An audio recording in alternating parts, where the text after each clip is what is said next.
दुनिया में पहली बार ऐसा वाकया पेश आया था जब एक माइन कोलैप्स होने की वजह से 33 वर्कर्स जमीन से 2300 फुट नीचे फंस गए हों। पूरे 17 दिनों के बाद चिली गवर्नमेंट ने 33 माइनर्स को ढूंढ तो लिया था, लेकिन अब मसला था कि इनको बाहर कैसे निकाला जाए। पर उससे भी ज्यादा इम्पोर्टेंट ये था कि उनको जमीन के अंदर ही जिंदा कैसे रखा जाए। ऐसे चिली के एटाकामा डेजर्ट में 120 साल पुरानी माइन की गहराइयों में एक कोलैप्स की वजह से 33 वर्कर्स जिंदा फंस गए और कैसे पूरे 17 दिन लगाकर ड्रिलिंग के जरिए उनको जमीन से 2300 फुट नीचे ढूंढा गया। और अब वीडियो के पार्ट 2 में आप जानेंगे कि सिर्फ 3 दिन के खाने पीने के सामान पर इन्होंने जमीन के अंदर पूरे 17 दिन कैसे गुजारे और टोटल 69 डेज जमीन की गहराइयों में ही इनको कैसे जिंदा रखा गया। साथ साथ आप ये भी जानेंगे कि उनको वापस जमीन तक रेस्क्यू करने में इंजीनियर्स ने किन मुश्किल तरीन चैलेंजेस को फेस किया।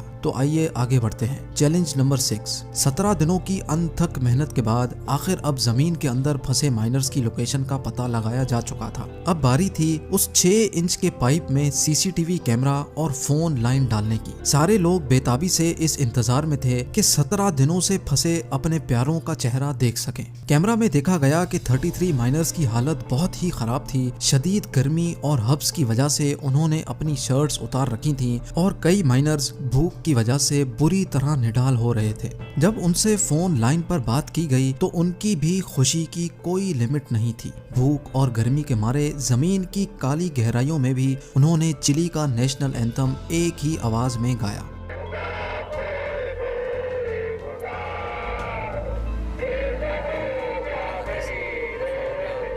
लुइस उर्जुआ, जो उन फंसे वर्कर्स का शिफ्ट सुपरवाइजर था, उसने बताया कि माइन कोलैप्स होते ही उसने सारे वर्कर्स को इकट्ठा किया और उनको रेफ्यूज तक लेकर आया। क्योंकि वहां सिर्फ 3 दिन का खाना पीना मौजूद था, इसी वजह से शिफ्ट सुपरवाइजर ने पहले दिन से ही खाना डिस्ट्रीब्यूट करने में अपना हाथ टाइट रखा। हर वर्कर को सिर्फ 1 घूंट दूध और 1 स्पून टूना का दिया जाता था, और वो भी रोजाना नहीं बल्कि हर दूसरे दिन। लेकिन उसके बावजूद भी ये खाना सिर्फ 14 दिनों तक ही चल सका। शिफ्ट सुपरवाइजर ने ये भी बताया कि पिछले 3 दिनों से उन्होंने ना ही कोई खाना खाया है और ना ही पानी का एक कतरा भी पिया है। यानी अब ये माइनर्स ऐसी हालत में थे कि अब एक एक करके इनकी मौत वाक़ई होने वाली थी। Challenge number 7। बाहर मौजूद रेस्क्यू टीम का अब सबसे इम्पोर्टेंट चैलेंज ये था कि किसी भी सूरत में 2300 फुट नीचे फंसे माइनर्स तक खाना और पीना पहुंचाया जाए, और वो भी सिर्फ 6 इंच मोटे इस सुराख से। लेकिन इस मसले के अलावा एक और मसला भी था। जिस खाने के लिए वो बेताब हो रहे थे वो उनको एक ही झटके में मार भी सकता था। जी हाँ, क्योंकि पिछले 17 दिनों से वर्कर्स की बॉडी के मिनरल्स और विटामिन्स ड्रेन हो चुके थे। इसी वजह से जब अचानक उनको खाना मिलेगा तो हार्ट अटैक की वजह से उनकी मौत भी हो सकती है। इस मसले से निपटने के लिए चिली गवर्नमेंट ने नासा फूड लेबोरेटरीज से कांटेक्ट किया, जहां से डॉक्टर्स ने फंसे हुए माइनर्स के लिए खाने का एक खास फार्मूला बताया। इस फार्मूले में कार्बोहाइड्रेट्स और ग्लूकोज एक खास मिकदार में डाला जाना था, जिसके बाद ये स्पेशल खाना तैयार किया गया और पाइप्स में डालकर नीचे भेजा गया। जब खाना खाकर वर्कर्स की जान में जान आई तो उन सबको अपनी अपनी फैमिली से वीडियो कॉल पर बात करवाई गई। Challenge number 8। दूसरी तरफ रेस्क्यू टीम ये प्लान करने लगी कि अब इनको वापस जमीन तक कैसे रेस्क्यू किया जाए, और वो भी जल्द अज जल्द। क्योंकि पिछले 17 दिनों से वर्कर्स की बॉडी को थोड़ी भी सनलाइट नहीं मिली, इसी वजह से डॉक्टर्स का मानना था कि किसी भी वक्त इनको फंगल इन्फेक्शन हो सकता है। आखिरकार ये प्लान किया गया कि जिस तरह 6 इंच का होल किया गया है, इसी तरह एक इतना मोटा होल किया जाए जिसमें से इंसान को ऊपर खींच लिया जाएगा। लेकिन मसला ये था कि जिस होल की यहाँ बात हो रही है वो 17 दिनों में होने वाला 6 इंच का होल नहीं, बल्कि ये 21 इंचेस का होल था। यानी 21 इंच का होल, और वो भी 2300 फुट गहरा। एक अंदाजा लगाया गया तो ये होल करने में तकरीबन 3 महीनों का वक्त रिक्वायर्ड था। यानी 90 डेज तो सिर्फ इस मोटे होल को करने में लगेंगे। क्योंकि अब सबसे फास्ट सॉल्यूशन यही था, इसी वजह से फौरन हैवी ड्रिलिंग रिग्स मंगवाई गईं और काम स्टार्ट करवा दिया गया। Challenge number 9। अब पूरे 20 दिन गुजर चुके थे। दूसरी तरफ माइनिंग मिनिस्टर इस प्लानिंग में लग गए कि होल से वर्कर्स को ऊपर कैसे खींचा जाएगा। क्योंकि गहराई इतनी ज्यादा है कि सिर्फ एक वर्कर को ऊपर लाने में 1 घंटे का वक्त रिक्वायर्ड था और बीच रास्ते में वो सफोकेशन की वजह से मर भी सकता है। इसी वजह से एक ऐसी मशीन बनानी थी जिसमें ऑक्सीजन भी हो।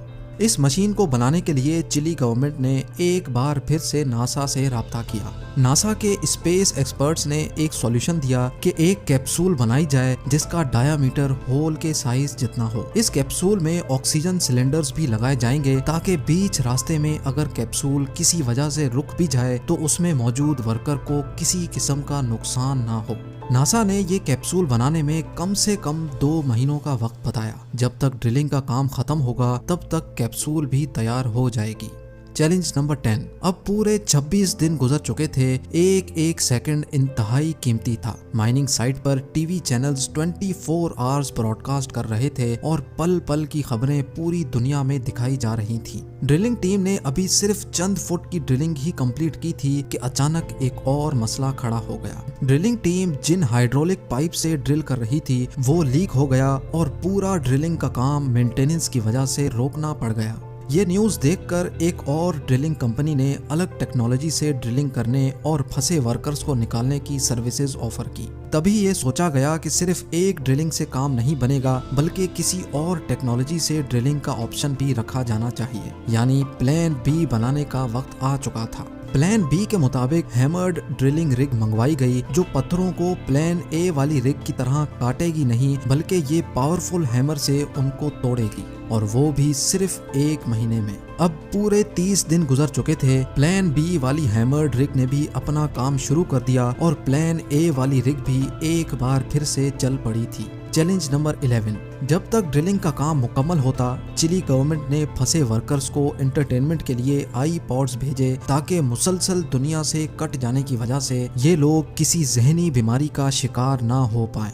पूरे 45 दिन गुजर गए और ड्रिलिंग का काम मुसलसल चलता रहा। प्लान बी वाली रिग प्लान ए से काफी ज्यादा फास्ट थी और आधे से ज्यादा होल कंप्लीट कर चुकी थी। लेकिन तभी एक और चैलेंज आ खड़ा हुआ। प्लान बी वाली रिग का हैमर मुसलसल चलने की वजह से टूट कर बुरी तरह होल में फंस चुका था। होल में हैमर फंसने की वजह से काम रोकना पड़ा और अब मसला था कि लोहे के हैमर को कैसे निकाला जाए। इसके लिए इंजीनियर्स ने एक ऐसा मैकेनिकल सिस्टम बनाया जिसको जब प्रेशर से अंदर डाला जाएगा तो उसके दांत होल में फंसे लोहे के टुकड़ों को अपने अंदर बंद कर लेंगे। लिहाजा अब कई दिनों की मेहनत के बाद लोहे का पीस बाहर निकाल लिया गया और एक बार फिर से ड्रिलिंग का काम स्टार्ट हो गया। Challenge number 12। फंसे हुए माइनर्स को जमीन के अंदर अब 52 दिन गुजर चुके थे और उनका एक एक लम्हा खुली हवा में जाने को तरस रहा था। लेकिन इसी दिन उनको एक अच्छी खबर मिली और वो ये थी कि नासा की बनाई हुई एस्केप कैप्सूल माइनिंग लोकेशन पर पहुंच चुकी थी। अब सिर्फ इंतजार था कि जैसे ही ड्रिलिंग का काम खत्म हो तो उनको बाहर निकालने का अमल शुरू किया जाए। प्लान ए की ड्रिलिंग रिग तो बहुत ही पीछे थी लेकिन प्लान बी की हैमर्ड रिग से सबको काफी उम्मीदें थी। पूरे 65 दिन गुजर चुके थे और सुबह के 8 बजे प्लान बी की ड्रिल ने आखिरकार पूरा 2300 फुट का होल कंप्लीट कर दिया। ये खबर मिलते ही जमीन के ऊपर और जमीन के नीचे जश्न मनाया गया क्योंकि अब डूबती हुई उम्मीदें एक बार फिर से जाग चुकी थी और अब माइनर्स को बाहर निकालने की तैयारी शुरू हो गई। 69th डे पर सुबह 6 बजे पहला माइनर बाहर निकाल लिया गया और एक एक करके पूरे 33 माइनर्स को सेफली बाहर निकाल लिया गया। नाजरीन, माइनर्स ने जमीन की गहराइयों से निकलते वक्त ये यादगार फोटो खींची थी और इस फोटो में दिखने वाले वर्ड्स आज भी रेफ्यूज में लिखे हुए हैं और ये है उन 33 माइनर्स की रियल फोटो जिन्होंने अपनी जिंदगी के पूरे 69 डेज सैन जोस माइन में दफन होकर गुजारे। इस वाक़े के बाद सैन जोस माइन को हमेशा हमेशा के लिए बंद कर दिया